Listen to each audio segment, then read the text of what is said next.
No, no, stay away from my wife, Bart.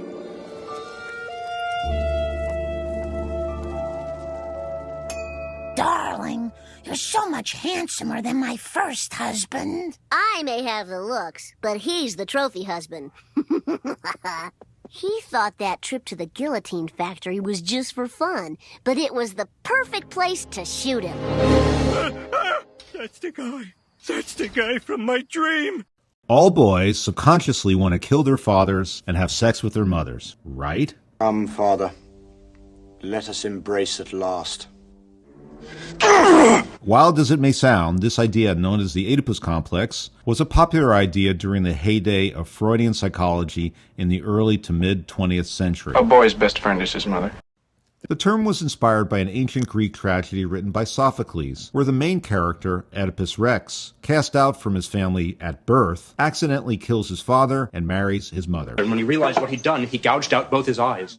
In 1910, Freud used the Oedipus plot to describe parent-child dynamics during early child development. Around the age of 4, the son develops a sexual attraction to his mother, accompanied by feelings of resentment, jealousy, and aggression towards his father. In essence, the son begins to see the father as a competitor for affection rather than just parental figure. A similar dynamic between a girl and her mother is known as the Electra complex. Given the disturbing nature of this dynamic, Freud posited that it was largely repressed, yet subconsciously impacted child behavior and sexual development. Its successful navigation would lead to identification with the same-sex parents and a mature sexuality, while an unsuccessful one could lead to problems in adulthood. The anthropologist Edvard Westermark, an expert on incest taboos, saw it differently. He argued that we have an innate tendency to find those we grow up with domestically sexually unattractive, the Westermark effect. While Freud thought that we have constructed incest taboos between children and parents because children go through a phase of lusting after their parents, Westermark maintained that we aren't sexually attracted to people we've grown up with because they're more likely to be genetically related to us. It's nature's way of avoiding inbreeding. Aspects of Westermark's theory seem to be borne out in certain societies. On Israeli kibbutz collectives in the past, children were raised together from an early age. While not biologically related, individuals in these cohorts rarely developed an attraction to one another. In traditional Chinese and Taiwanese Shim-pua marriages, unions were arranged early and brides were sent to their future husband's family as children to be raised by them. Many of these marriages were unconsummated or ultimately failed. Anthropologist Malinowski was both intrigued by and critical of psychoanalysis and used his findings in the Trobriand Islands to challenge the idea of universal psychosexual development. In the Trobriand matriarchal society, boys were disciplined primarily by their maternal uncles, and some developed Oedipal-type conflicts with them in childhood or adolescence. Meanwhile, the boys' relationships with their fathers remained loving and comparatively untroubled. This led Malinowski to conclude that resentment over power and authority, not sexual jealousy, was the source of friction between child and uncle authority figure in this society. Meanwhile, the primary subconscious sexual desire and taboo was between brother and sister, not opposite-sex parent and child.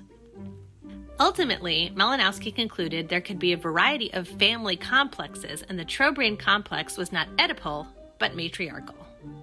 His interpretation would be debated by other anthropologists over ensuing decades, with many arguing for the universality of Freud's concept.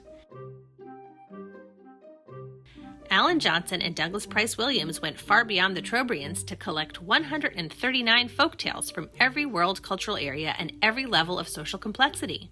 They argued that the Oedipus complex was in fact ubiquitous, and these folktales demonstrated universal, though usually subconscious, fears and desires.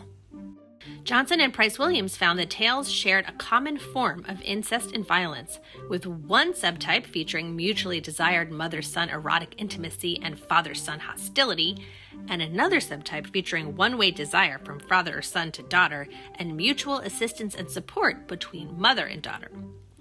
This second subtype raises the question of female psychosexual development, which has been neglected both in Freudian and anthropological investigations. Whether or not anthropologists today would agree that the Oedipus complex is present or relevant transculturally, the question of family psychological dynamics and child development has remained a significant interest in psychological anthropology. Anthropologists still investigate patterns of attachment, different stages in parent-child relationships, and more, with an eye toward similarity and variation.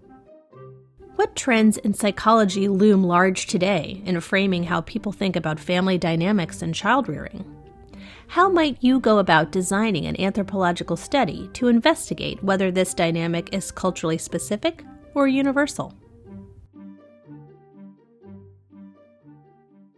Thanks for watching. I hope you enjoyed this video. If you want to learn more about the study of kinship and family, here are some useful resources in the description below.